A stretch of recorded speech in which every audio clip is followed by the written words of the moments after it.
श्री कृष्ण 16 कलाओं संपन्न महापुरुष थे। उनका सबसे बड़ा गुण था हर स्थिति में मुस्कुराकर कार्य करते थे। देखने में यह साधारण लगता है, पर ऐसा नहीं है। मुस्कुराने का अर्थ है कि मैं पूरे नियंत्रण में हूं। मैं धैर्य के साथ सही निर्णय ले रहा हूं, सही कार्य कर रहा हूं।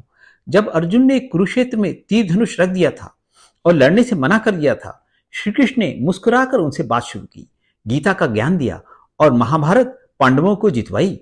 जब कृष्ण के पोते अनिरुद्ध का अपहरण हो गया था, सब घबरा गए थे। कृष्ण मुस्कुरा रहे थे। फिर उन्होंने अनिरुद्ध को खोजने का खाका बनाया। गांधारी का शाप उन्होंने मुस्कुरा कर लिया। कृष्ण कर्मठ कर्मयोगी थे, ये तो सब जानते हैं।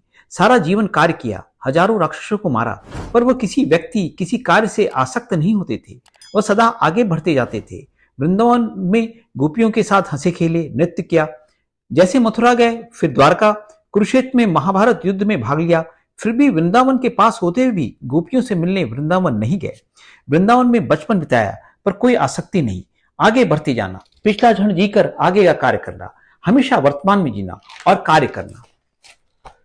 तीसरा बड़ा गुण, समय के अनुसार कार्य करना। कोई अहंकार नहीं।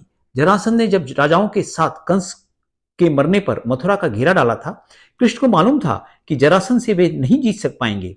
जरासंध की मृत्यु भीम के हाथ लिखी थी। कृष्ण बलराम के साथ मथुरा छोड़कर भाग गए थे, नहीं तो जरासंध ने मथुरा के लोगों को मार डाला होता। अवसर के अनुसार भागना पड़े तो भी उचित है। चौथा गुण, कृष्ण किसी काम को छोटा नहीं समझते थे। महाभारत में उन्होंने अर्जुन के सारथी बने। सारथी उतना बड़ा पद नहीं होता है। सारथी बनकर ही वह अर्जुन को कर्ण, भीष्म, द्रोण से बचा पाए, क्योंकि किस तीर पर रथ झुकाना है या रथ भगाना है वे ही जानते थे। कृष्ण ने यह विश्व को बताया कि कोई काम छोटा नहीं है। बड़े ध्येय के लिए सभी काम महत्वपूर्ण है, चाहे सारथी या कोई मजदूर या कोई सैनिक। पांचवा गुण, श्री कृष्ण किसी काम को असंभव नहीं समझते थे। जब उज्जैन में उनके गुरु सांदीपनी मुनि ने गुरु दक्षिणा में वर्षों पहले मरे हुए अपने पुत्र को पुनः जीवित अवस्था में मांगा, बलराम घबरा गए थे कि यह तो असंभव है। पर श्री कृष्ण ने कहा, गुरु ने मांगा है, मुझे असंभव काम भी करना होगा। उन्होंने यमराज को हराकर सांदीपनी मुनि के पुत्र को वापस जीवित अवस्था में ला दिया।